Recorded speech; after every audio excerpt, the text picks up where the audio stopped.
Здравствуйте, дорогие мои подписчики и гости канала. С вами канал Вяжем вместе. Зовут меня Марина. Хотела бы сегодня показать вам вот такой узор.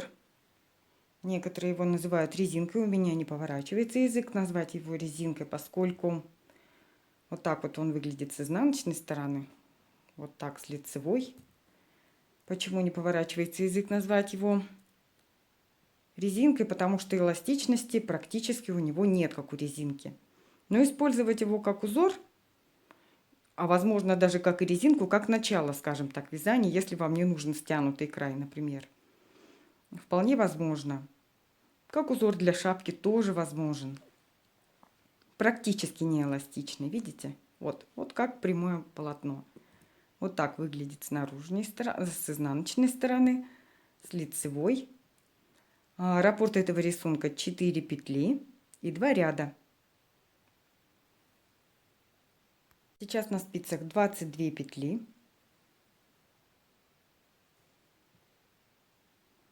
Число петель кратное 4, плюс 2 кромочных. Кромочную снимаем.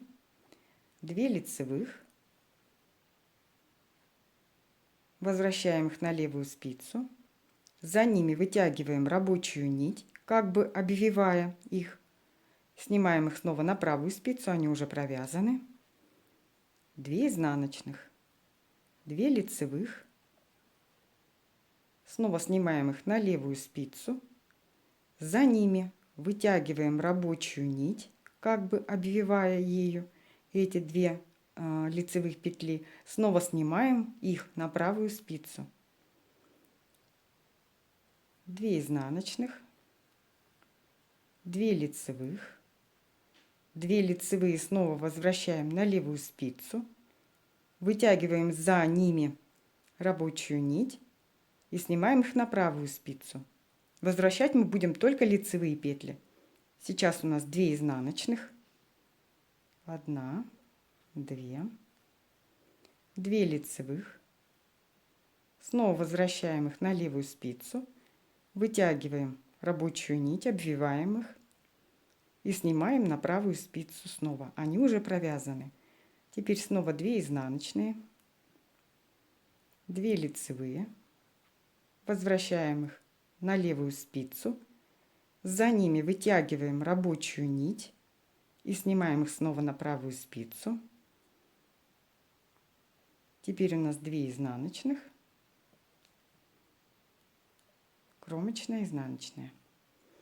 Поворачиваем вязание на изнаночную сторону. Снимаем кромочную. Перед нами 2 лицевых, провязываем их. И теперь перед нами 3 изнаночных. Одну провязываем изнаночной. И теперь 2 вместе тоже провязываем изнаночной.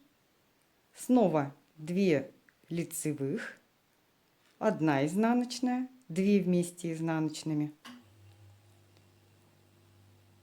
Снова 2 лицевых, 1 изнаночная, 2 вместе изнаночной. Снова 2 лицевых, 1 изнаночная, 2 вместе изнаночной. 2 ряда раппорта мы провязали практически. Осталось 2 лицевых, 1 изнаночная, 2 вместе изнаночной, кромочная, изнаночная.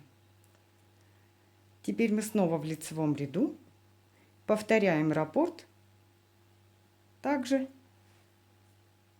с первого ряда. Снимаем кромочную, 2 лицевых, возвращаем их на левую спицу, вытягиваем рабочую нить за ними и возвращаем их, уже не провязывая, на правую спицу. Теперь 2 изнаночных, 2 лицевых, возвращаем на левую спицу, за ними вытягиваем рабочую нить, как бы обвивая эти 2 лицевых, снимаем их снова на правую спицу, 2 изнаночных, 2 лицевых, снова возвращаем их на левую спицу. За ними вытягиваем рабочую нить, как бы обвивая их, и возвращаем их на правую спицу. Снова 2 изнаночных, 2 лицевых, возвращаем их на левую спицу, вытягиваем за ними рабочую нить и возвращаем их на правую спицу. 2 изнаночных, 2 лицевых, возвращаем их на левую спицу, обвиваем рабочей нитью, снимаем на правую спицу, 2 изнаночных, кромочная, изнаночный. 4-й, снова изнаночный ряд. Вы понимаете, что мы снова повторяем раппорт. Раппорт 4 петли и 2 ряда. Снова снимаем кромочную, 2 лицевых. Перед нами 3 изнаночных. Мы провязываем 1 изнаночной, 2 вместе изнаночной. Снова 2 лицевых, 1 изнаночная, 2 вместе изнаночной.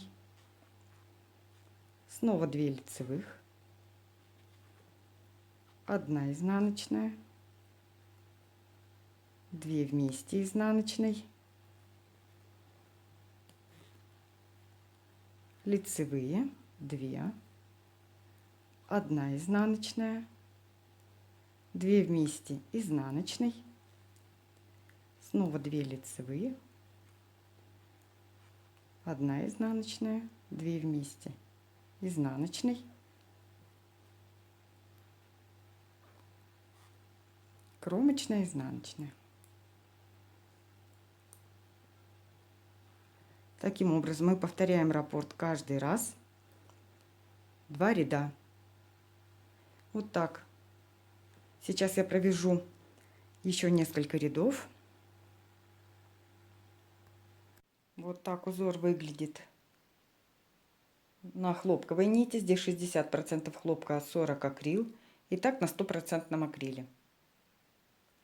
Если вам понравилось это видео, ставьте, пожалуйста, лайки. Не забывайте, помогает продвигать мои видео. Канал Вяжем вместе. Зовут меня Марина. Всего доброго!